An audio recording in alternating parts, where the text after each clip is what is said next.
কুষ্টিয়ার খোকসায় সরকারি খাল খনন প্রকল্পে দুর্বৃত্তদের হামলার অভিযোগ উঠেছে। এ সময় চালক ও নৈশ প্রহরীকে অস্ত্রের মুখে বেঁধে মারধর করা হয়। পাশাপাশি খনন কাজে ব্যবহৃত এক্সকেভেটর মেশিনে অগ্নিসংযোগ এবং ব্যাটারি খুলে নেয়ার মতো ঘটনাও ঘটে। বুধবার গভীর রাতে উপজেলার খানপুর এলাকায় এ ঘটনাটি ঘটে। পরে ঘটনাস্থল পরিদর্শন করেছে পুলিশ। জানা গেছে, সারা দেশে 20,000 কিলোমিটার খাল খনন প্রকল্প হাতে নিয়েছে সরকার। এরই অংশ হিসেবে গত 16 মার্চ মোড়াগাছা হাসিমপুর 3 কিলোমিটার খাল খনন কাজের উদ্বোধন করেন আইন, বিচার ও সংসদ বিষয়ক মন্ত্রণালয়ের মন্ত্রী আসাদুজ্জামান খান। পুলিশ ও স্থানীয়রা জানান, খনন কাজে ব্যবহৃত দুটি এক্সকেভেটর মেশিনের ব্যাটারি খুলে নেয় দুর্বৃত্তরা। এছাড়া একটি এক্সকেভেটরে আগুন ধরিয়ে দেয়া হয়। গভীর রাতে 8 থেকে 10 জনের একটি দল মুখে গামছা বেঁধে এসে চালকদেরকে মারধর করে। এ সময় চালকের কাছে থাকা একটি মোটরসাইকেল ও দুটি মোবাইল ফোন ছিনিয়ে নেওয়ার অভিযোগও পাওয়া গেছে। ঘটনার প্রত্যক্ষদর্শী নৈশ প্রহরী বিদ্যুৎ জানান, রাত 1টার দিকে 10 থেকে 12 জনের একটি দল এসে অস্ত্রের মুখে তাদের মারধর করে। পরে যাওয়ার সময় এক্সকেভেটরের ব্যাটারি খুলে নেয় এবং পেট্রোল ঢেলে আগুন ধরিয়ে দেয়। আমরা তো কেউ আন্ডার না, আমরা আন্ডার বুঝে আমরা নাইট গার্ড দেখাশোনা করে আমরা তো অত কিছু যাই। আমার সাপ্তাহিক বেতন দেয়, আমরা এই যাবো।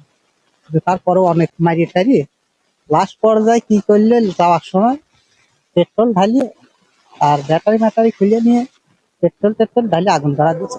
এ বিষয়ে কুষ্টিয়ার ত্রাণ ও পুনর্বাসন কর্মকর্তা মোহাম্মদ রিজিবুল ইসলাম বলেন, দুর্বৃত্তরা গাড়ির ব্যাটারি খুলে নিয়ে যাওয়ার পাশাপাশি একটি গাড়িতে আগুন দেয়। এ ঘটনায় আইনগত ব্যবস্থা নেওয়া হবে।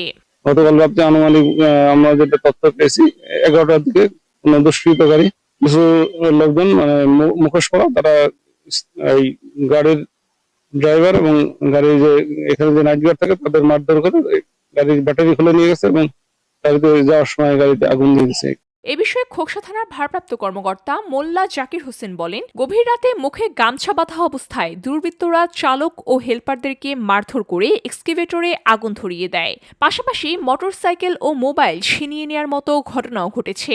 বিষয়টি ঊর্ধ্বতন কর্মকর্তাদেরকে জানানো হয়েছে। অভিযোগ পেলে আইনগত ব্যবস্থা নেওয়া হবে। আমরা শুনেছি গতকাল গভীর রাতে মানে 1টার পরে কতিপয় দুষ্কৃতিকারী 8-10 জন দুষ্কৃতিকারী ওরা মাথায় গামছা টামছা বেঁধে এই যারা এক্সকেভেটরে কাজ করতেছিল এই ড্রাইভার এবং হেল্পারদের মারধর করছে এবং পরবর্তীতে তারা হালকা পাতলা মার খেয়ে পালিয়ে গেছে এবং এখান থেকে ওদের একটা মোটরসাইকেল, 2টা মোবাইল ফোন এরা নিয়ে গেছে এবং পরবর্তীতে 2টা এক্সকেভেটরে আগুন লাগাই দিছে।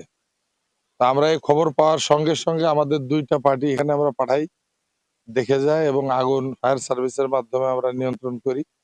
পরবর্তীতে আসছি কারা কে বা কারা এটা করছে আমরা এটা অনুসন্ধান করতেছি। এ বিষয়ে আইনগত ব্যবস্থা নেওয়া হবে। খুব দ্রুত ইনশাআল্লাহ আমরা এই দুষ্কৃতিকারীদের গ্রেপ্তার করার চেষ্টা করব। VOD Bangla news desk.